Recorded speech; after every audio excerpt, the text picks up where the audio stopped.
Olá, meu nome é Vitória Barbosa, da cidade de Itapajé, no interior do Ceará, e minha cidade é conhecida pelas belas serras e o grande destaque é a minha escola. Em contraste a isso, vem os grandes índices de violência entre os jovens e a saúde, que também precisa melhorar. Meu nome é Antônio Gomes da Silva Júnior, moro em Cuitragi, Paraíba. A minha cidade é bastante boa de se morar e tranquila. Precisamos de melhorias na saúde e na educação. Agitar bandeiras, distribuir santinhos, fazer comício. Isso pode. O que não pode mais é pegar dinheiro com empresas para financiar a campanha. Quem quiser se candidatar a uma vaga vai ter que cumprir as novas regras aprovadas pelo Congresso Nacional. Em outubro, quase 140 milhões de brasileiros vão às urnas em todas as cidades do país. Mas a regra do jogo mudou e os candidatos a prefeito e vereador vão ter que cortar um dobrado para se adequar à nova legislação. A principal mudança é no financiamento das campanhas. A partir dessa nova legislação e da interpretação que o Supremo Tribunal deu, apenas as pessoas físicas então poderão efetivamente fazer doações a partidos, candidatos e coligações nas próximas eleições. Tem mais, o cidadão só pode contribuir até o limite de 10% do que ganhou no ano anterior. A doação é uma forma de expressão do pensamento, é uma forma muito importante de se praticar a democracia. Mas a realidade brasileira demonstra que nesses últimos 25 anos as doações de pessoas físicas foram muito pequenas. A nova lei prevê limites para os gastos dos candidatos. O Tribunal Superior Eleitoral calculou quanto cada um deles vai poder usar este ano. Em 68% das cidades, o teto para as campanhas a prefeito no primeiro turno será de R$100 mil. No caso dos vereadores, o limite será de R$10 mil em 64% dos municípios. Nós estamos em Vila Boa de Goiás, a 380 quilômetros de Goiânia. A cidade é jovem, tem apenas 24 anos. No próximo dia 2 de outubro, os 3.500 eleitores, como o seu João aqui, vão às urnas para escolher o prefeito e os 9 vereadores do município. Nas eleições de 2012, o candidato que mais gastou na corrida ao Paço Municipal declarou à Justiça um orçamento de R$125 mil. Agora, com o limite de 100 mil, os partidos vão ter que cortar gastos. Hélio Raimundo é prefeito e candidato à reeleição em Vila Boa. Para enxugar a máquina de campanha, a solução vai ser contratar menos gente para agitar bandeiras e distribuir panfletos. Se eu contratei 300 em 2012, eu não posso contratar nem 100 esse ano mais, porque não tenho recurso para poder você honrar o compromisso com aquelas pessoas que estão trabalhando na sua campanha. A economia de Vila Boa gira em torno da cana-de-açúcar. Na zona rural da cidade, a renda per capita é de R$500 por mês. Na área urbana, o rendimento é ainda menor, apenas R$300. Com tão pouco no bolso, vai ser difícil convencer o eleitor a doar dinheiro para os candidatos, e os diretórios dos partidos já sabem disso. O pessoal não tem condições, né? O pessoal quer benefício, como que vai tirar dele? Pessoas que não têm emprego, está passando dificuldade, vai tirar dele para ajudar alguém na campanha. Jamais isso acontece. É impossível você levar uma plataforma dessa para o eleitor, para convencê-lo para doar para a sua campanha. Normalmente você é cobrado para apresentar propostas, né? Então a resposta será negativa em relação a isso. A nova lei também restringe a contratação dos chamados cabos eleitorais. Em 83% das cidades brasileiras, que têm menos de 30 mil eleitores, o limite é de 300 pessoas por coligação. Uma forma, vamos dizer, velada de se comprar o voto das pessoas era contratá-las como cabos eleitorais. Então se dizia, não, eu não estou te dando essa cesta básica ou esses R$50 pelo voto, estou contratando para que seja candidato. E isso fez com que em alguns municípios o percentual de contratações chegasse a um número muito grande. Casos de 30%, 40% da população do município contratada por uma campanha. A legislação também proíbe as campanhas cinematográficas. A propaganda não pode ter efeitos especiais, montagens, computação gráfica ou desenhos animados. O foco é no candidato. definitivamente o candidato vai precisar ter um pouco mais de jogo de cintura, vai ter que estar mais próximo ao eleitor, não só pela redução efetivamente do tempo e do espaço de campanha em rádio e TV, como também do financiamento eleitoral. A duração da campanha cai de 90 para 45 dias e a propaganda no rádio e na TV fica reduzida de 45 para 35 dias. O jeito é chegar junto do eleitor. Cada candidato terá que se desdobrar no dia a dia para estar no corpo a corpo mesmo com o eleitorado. Então, aí pode ser a maior dificuldade de alcançar todo o município. Elvis tem 25 anos e em outubro vai disputar a primeira eleição para vereador. Ele acredita que as novas regras têm lá suas vantagens. Eleições agora elas vão ser razoáveis para todos. Não tem mais aquele poder aquisitivo de maneira extraordinária, como cidade pequena como a nossa. Os investidores, eles sabem quem, principalmente as pessoas jurídicas, eles já vinham de carta marcada em vista em tal candidato, que tem maior proporção de eleição, e isso aí desequilibrava o pleito eleitoral. E o desafio não termina com a apuração dos votos. O candidato que conseguir se adequar às novas regras, vencer as eleições e sentar na cadeira de prefeito, começa 2017 com um desafio imediato: as contas no vermelho.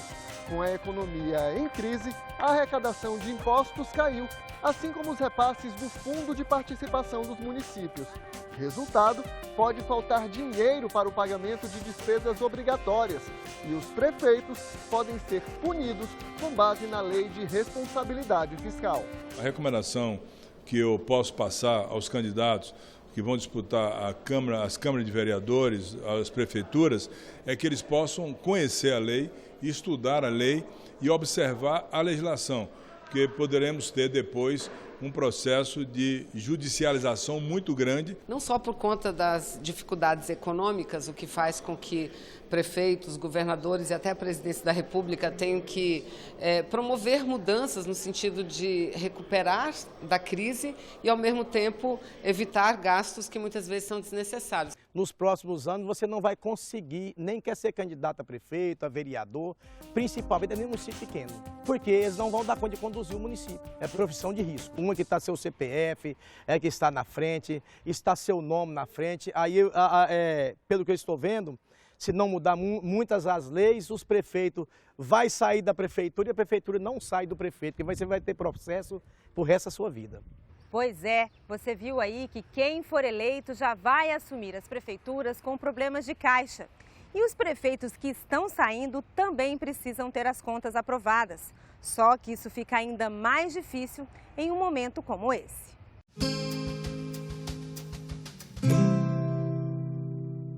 Mártios, os prefeitos já tinham enfrentado uma situação dessa de governar com pouco dinheiro e ainda correr o risco de se tornar um ficha suja? Sempre teve o problema de financiamento, o problema do custo nas prefeituras.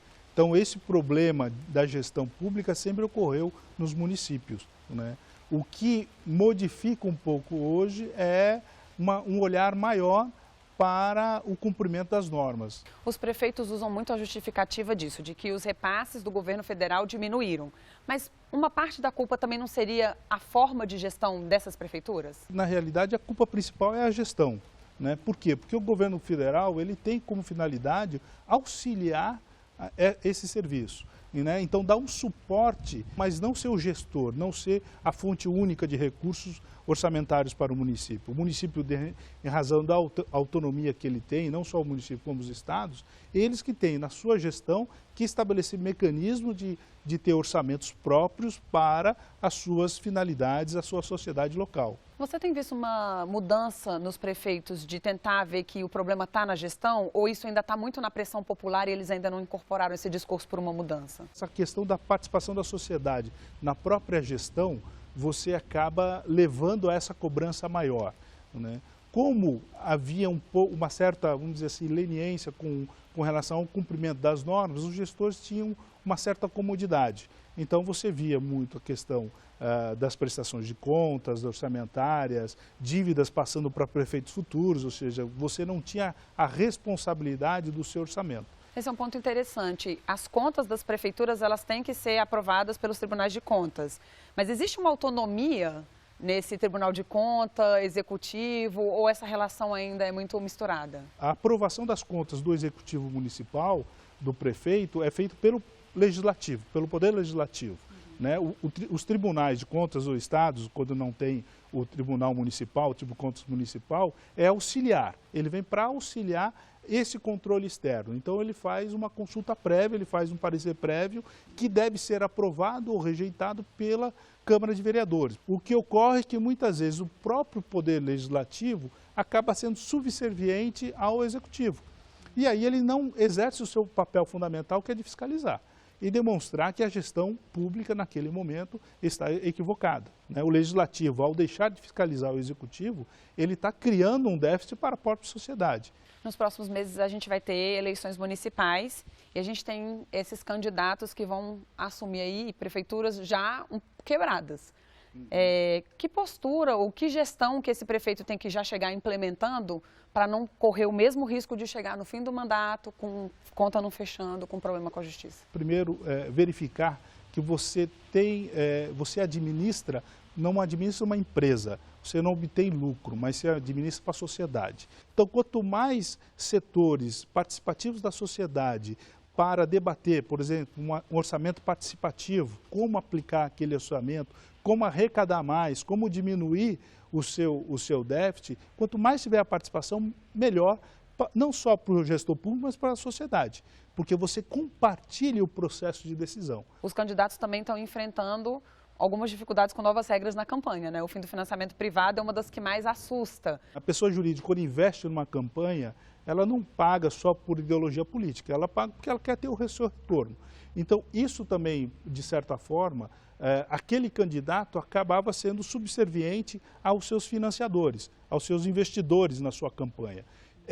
Com o rompimento disso, você quebra um pouco essa dependência dos investimentos privados e com menos compromissos com o terceiro. O que já pode ser uma boa sinalização de que vai ser uma gestão também mais transparente, mais enxuta, com mais compromisso com a sociedade. Exatamente. Você vai conquistar o voto não só pela propaganda. Nós estamos falando de prefeitura, onde a sociedade tem um contato direto com o prefeito, tem um contato direto com o vereador, com aqueles agentes políticos que podem cobrar a todo momento e a todo instante. Mártios, obrigada pela entrevista. Eu que agradeço.